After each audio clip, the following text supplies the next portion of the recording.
ఈ దినమే నీ శుభదినం, ఆనందించి నే స్తుతించెదను. ఈ దినమే దేవుని నామానికి మహిమ కలుగును గాక. ప్రియమైన దేవుని బిడ్డలారా, ఎలా ఉన్నారు? మీ ఆత్మీయ జీవితం ఎలా ఉంది? ఈ యొక్క దినము మరొక విశేషమైన వాక్యంతో దేవుడు మిమ్మల్ని అందరినీ సంధించి మీ జీవితాలను కట్టాలని దేవుడు ఆశిస్తున్నాడు. దేవుని నామానికి మహిమ కలుగును గాక.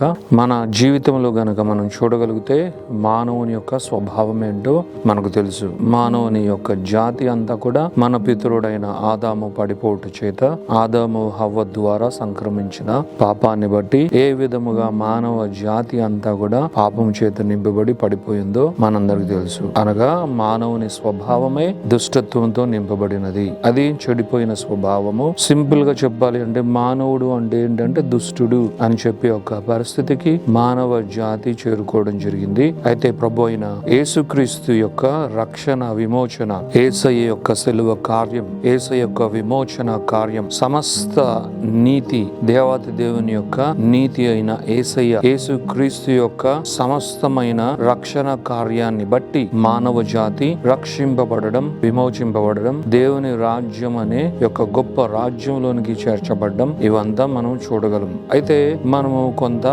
ధ్యానిస్తూ మనం ముందుకెళ్లే యొక్క సందర్భంలో వాక్యాన్ని మనము ధ్యానించాలని అనుకుంటున్న ఈ సమయంలో మనం సామాన్యమైన విషయాలను కొంత గనక ఆలోచించగలిగితే మనిషి బేసికలీ దుష్టుడై ఉన్నాడు. ఫర్ ఎగ్జాంపుల్, మానవుని యొక్క ఆలోచనలు, మానవుని స్వభావం అంతా దుష్టమైంది అని మనకు తెలుసు. అయితే మీ అందరికి ఒక ప్రశ్న ఏంటంటే, ఎంత దుష్టుడైన మానవుడైనా తన సొంత కుమారుడు తన ఎదుటికి వచ్చి నిలబడి ఏదైనా అడిగేసరికి తన కుమారునికి ఏదైనా వేరే వ్యతిరేకమైనవి తన తండ్రి ఇవ్వడానికి ఇష్టపడడు. అంటే దుష్టుడైన తండ్రి తన కొడుకు ఎదుట నిలబడి తనను ఏదైనా అడిగినప్పుడు ఆ దుష్టుడైన తండ్రి అయినా సరే, లేదు అంటే ఆ తండ్రి తన యొక్క ప్రవృత్తిని బట్టి, తన యొక్క పరిస్థితులను బట్టి, ఎంత భయంకరమైన నేర ప్రవృత్తి కలిగిన, లేదు అనంటే ఒక భయంకరమైన చరిత్ర కలిగిన తండ్రి అయినా సరే తన కొడుకుకు మేలు చేయడానికే, తన కొడుకు, తన కుమారుడు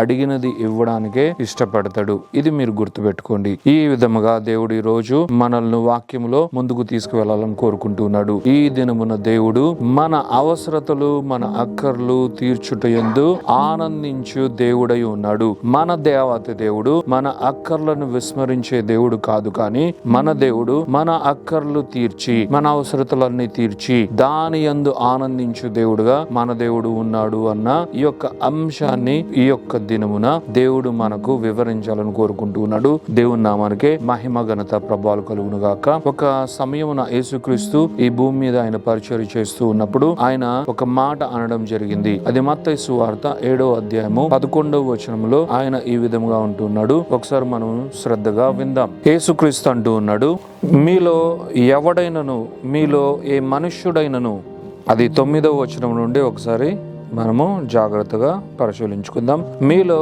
ఏ మనుష్యుడైనను తన కుమారుడు తన్ను రొట్టెను అడిగిన ఎడల వానికి రాతినిచ్చునా? అలాగే చేపను అడిగితే పామునిచ్చునా? మీరు చెడ్డవారయుండి మీ పిల్లలకు మంచి ఈవులను నీయ ఎరిగి యుండగా పరలోకమందున్న మీ తండ్రి తన్ను అడుగు వారికి అంతకంటే ఎంతో నిశ్చయముగా మంచి ఈవులనిచ్చును కదా. దేవుని నామానికే మహిమ కలుగును గాక. ఇది ఎంతో ఆసక్తిని కలిగించే ఒక వాక్యం.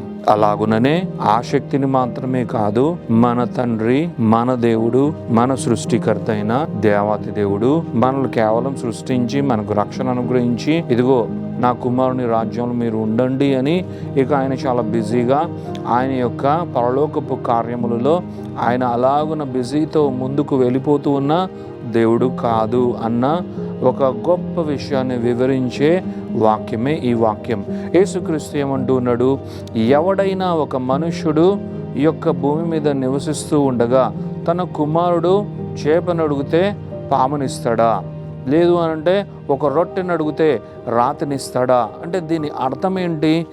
మానవుడు దుష్టుడైనా కూడా మనుష్యుని యొక్క స్వభావము కేవలము దుష్టత్వంతో నింపబడింది. అనగా దేవుని బిడ్డలైన తర్వాత దేవుని రాజ్యములో ఉన్న వారైన దేవుని బిడ్డల గురించి సామాన్యముగా ఇది అనట్లేదు, కానీ ఇన్ జనరల్ మానవుని స్వభావం దుష్టమైనది కదా.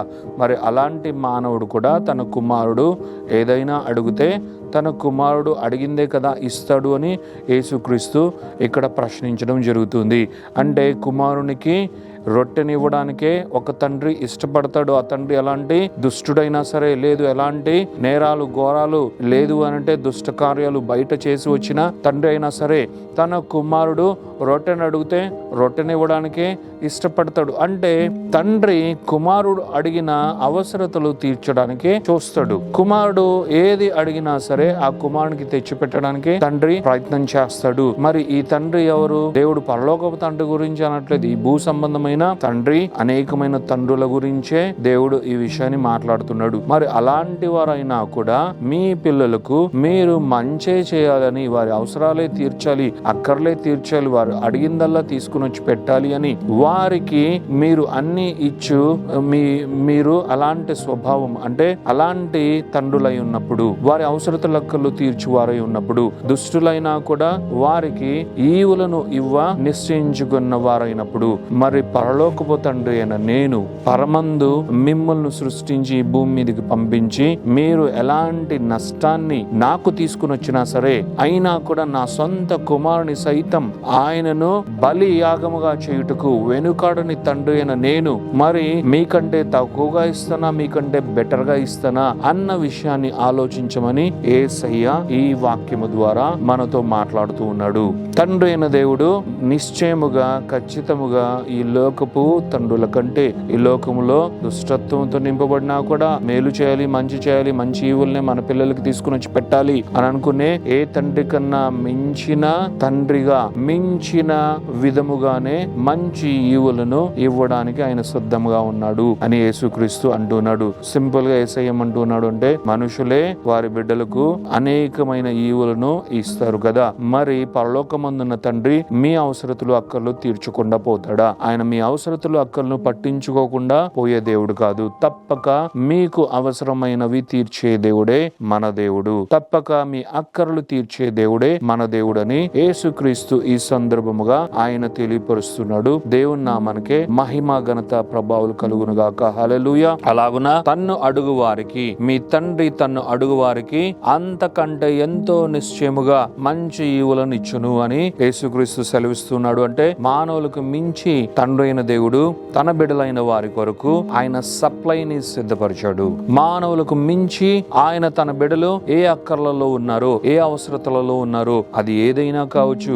నీవు భౌతికమైన అడుగుచున్నావా, నీ యొక్క కుటుంబానికి సంబంధించిన అడుగుతూ ఉన్నావా, నీ జీవనానికి సంబంధించిన అడుగుతూ ఉన్నావా, నీ యొక్క ఎడ్యుకేషన్ కి సంబంధించిన అడుగుతూ ఉన్నావా, నీ కెరియర్ కి సంబంధించింది అడుగుతూ ఉన్నావా, నీ మ్యారేజ్ కి, నీ ఫ్యూచర్ కి, నీ పిల్లలకు సంబంధించి, నీ తల్లిదండ్రులకు సంబంధించి, నీ బంధుమిత్రాదులకు సంబంధించి నీవి ఏవి అడుగుతున్నా, వేటి గురించి ఎదురు చూస్తున్నా, ఏవి తండ్రి దగ్గర నీవు మొరపెడుతున్నా, అడుగుతున్నా, ఆ అక్కర్లన్నీ కూడా మనుషులకు మించి తీర్చు పరమ తండ్రి మనకున్నాడు అన్నది మనము మర్చిపోకూడదు, జ్ఞాపకం చేసుకోవాలి.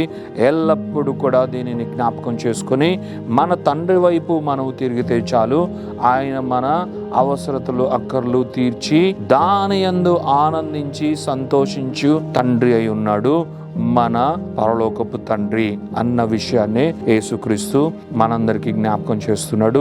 దేవత దేవునికి మహిమ ఘనత ప్రభావాలు కలుగునుగాక. ఒక సందర్భంలో మన దావీదు మహారాజు ఆయన కీర్తనలు రాస్తూ ఆ యొక్క కీర్తనలో 35వ అధ్యాయము 27వ వచనంలో ఆయన ఒక విషయాన్ని ఆయన ప్రస్తావిస్తున్నాడు. నా గురించి ఎవరైతే చెడుగా మాట్లాడుకుంటున్నారో, నేను ఇంకా అయిపోయాను అని మాట్లాడుకుంటున్నారో, నేను ఇంకా ఈ భూమి మీద ఉండనని మాట్లాడుకుంటున్నారో, వారందరూ నశించెదరుగాక, వారందరూ అవమానం పొందెదరుగాక, వారందరూ భంగపడదురుగాక అని అంటూ ఆయన కొన్ని చాలా ఇంపార్టెంట్ వాక్యాలను ఆయన కీర్తన రూపంలో వ్రాయడం జరిగింది. అయితే ఆయన చాలా మంచి వాక్యాన్ని ఒక కీర్తన రూపంలో ఆయన వ్రాసాడు. అదేంటంటే తన సేవకుని యొక్క క్షేమమును చూచి ఆనందించు తండ్రి అత్యధికముగా మహిమపరచబడునుగాక అని కీర్తనలు 35:27లో మనము గనక చదివినట్లయితే ఈ వాక్యం ఉంటుంది. దేవునికి మహిమ ఘనత ప్రభావాలు కలుగునుగాక. ఎంత మంచి దేవుడు. ఇక్కడ యేసుక్రీస్తు చెప్తున్న ఈ యొక్క వాక్యం, ఈ సందర్భం, అలాగే దావీదు రాసిన ఆ కీర్తనలోని ఆ వాక్యం రెండిటి సారాంశం ఒకటే, మన అవసరతలు దేవుడు తీర్చువాడై ఉన్నాడు. మన తండ్రి మన అక్కరలు ఎరిగి కామగా ఉండక వాటిని తీర్చువాడై ఉన్నాడు. అది తీర్చడం మాత్రమే కాదు, లెక్కకు మించినంతగా తీర్చుటకు ఆయన సంసిద్ధుడై ఉన్నాడు. అయితే ఇవి ఆబ్లిగేటరీగా ఆయన మనకు తీర్చాలని కోరుకోవట్లేదు. అంటే వీడు నేను కొనుక్కున్నా కదా, వీడు నా కుమారుడు అయిపోయాడు కదా, లేదు వీరందరినీ నేను నా కుమారుడి చేత వెలపెట్టి కొన్నాను కదా, సరేలే వీరి ఇంకా ఏదో ఒక విధంగా వీరికి అవసరమైనవి మనం తీర్చాలి, వీరి యొక్క బాగోగులు మనం చూసుకోవాలి, సరే చూద్దాంలే, ఏదో ఒక విధంగా మనం ఇవన్నీ చేద్దాంలే అని కాదు. ఆయన ప్రేమ కలిగిన తండ్రి, ప్రేమయున్న తండ్రి.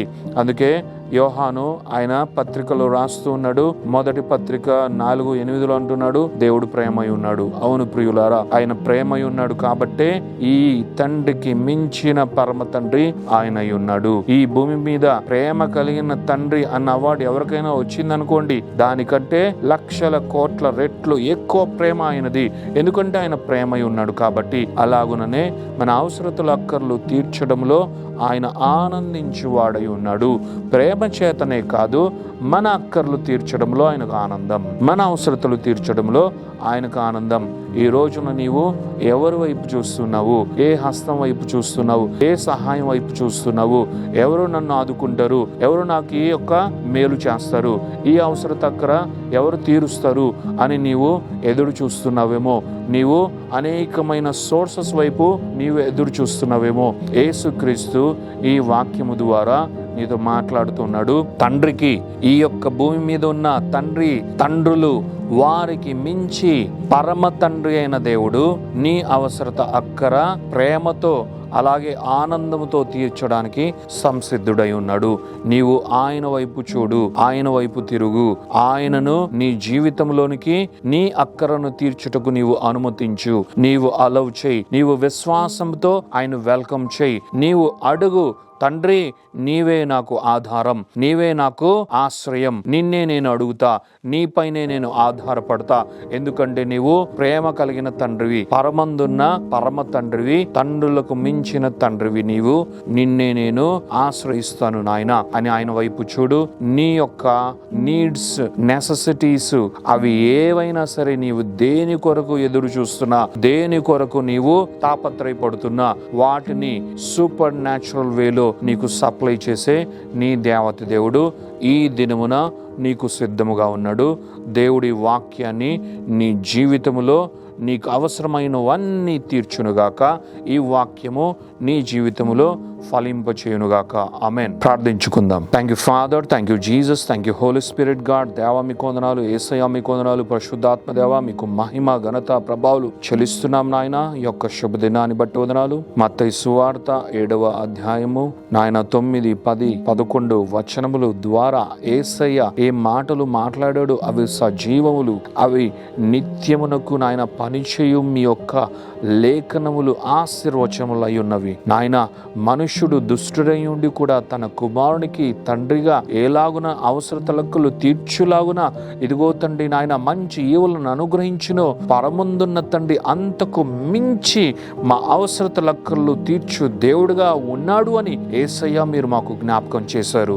వినుచున్న నాయన బిడ్డలందరికీ నాయన ఇదిగో తండ్రి మీరు మేల్కొల్పును కలుగు చేసి ఈ వాక్యం ద్వారా అనేకులు మీరు దర్శిస్తూ వారి అవసరతలక్కలని మీరు తీర్చాలని కోరుకుంటున్నారు. వారు ఇటు అటు వెళ్ళవలసిన అవసరం లేదు, అక్కడికి ఇక్కడికి తిరగవలసిన అవసరం లేదు, కానీ కేవలం మీ వైపు చూస్తే చాలు, ఈ వాక్యాన్ని గట్టిగా పట్టుకుంటే చాలు, ఈ వాక్యాన్ని నాయన వెంబడిస్తే చాలు, ఈ వాక్యాన్ని ఆధారం చేసుకొని మిమ్మల్ని ఆధారం చేసుకొని మీ పైన నాయన ఇదిగో తండ్రి నాయన నిలబడితే చాలు నాయన. వారి అవసరతలక్కలని సూపర్ న్యాచురల్ వేలో తీర్చుటకు మీరు సిద్ధముగా ఉన్నారు. మీకు కృతజ్ఞతాస్తుతులు, మీకు మహిమ ఘనత ప్రభావాలు చెల్లిస్తూ మా బిడ్డలను బ్లెస్ చేస్తూ నాయన వారిలో ఈ వాక్యం పనిచేయునుగాక. ఇదిగో తండ్రి ఇప్పుడే సూపర్ న్యాచురల్ గా ఇదిగో నాయన విశ్వాసం విడుదల చేస్తున్న ఈ వాక్యాన్ని వారి జీవితంలోనికి నాయన ఇదిగో తండ్రి నాటుకుంటున్నా, ఇదిగో తండ్రి అప్లై చేసుకుంటున్న బిడ్డలందరి అవసరత లెక్కలని యేసు నామములో సూపర్ న్యాచురల్ వేలో తీర్చబడునుగాక. దేవాని బ్లెస్ చేస్తూ ఈ స్తుతి ఆరాధన మీకే చెల్లించి వేడుకొనుచున్నాము తండ్రి. Amen, amen, amen.